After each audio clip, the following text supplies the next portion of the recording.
ដូចជាសួស្តីទៅដល់បងប្អូនទាំងអស់គ្នាដែលតែងតែសិក្សានៅភាសាអង់គ្លេសបាទអញ្ចឹងវីដេអូថ្ងៃនេះខ្ញុំចង់បង្ហាញបងប្អូនអំពីនាមរាប់បាននិងនាមរាប់មិនបានបាទគេដាក់ថា countable និង uncountable បាទអញ្ចឹងឧទាហរណ៍នៅខាងក្រោមមានដូចជា banana ផ្លែចេក banana ផ្លែចេក sandwich នំ sandwich តមកទៀត water អូខេ waterគេទឹក bread នំប៉័ង cookie បាទនំ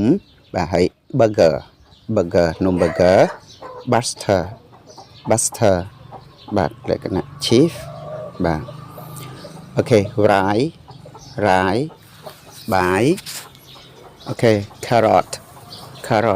បាទ carrot tomato ប៉េងប៉ោះ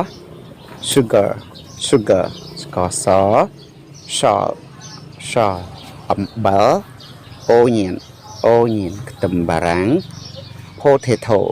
potato ដំឡូងបារាំង cheese បាទលក្ខណៈប្រហុកបាទគេថា meat សាច់គេ muffin បាទនំប៉័ងដុតតូចបាទ orange ផ្លែក្រូច honey ទឹកឃ្មុំ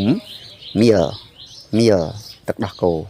បាទអញ្ចឹងគឺមានត្រឹមតែប៉ុណ្្នឹងទេហើយអរគុណច្រើនបើសិនជាពេញចិត្តកុំភ្លេចចុច subscribe like និង share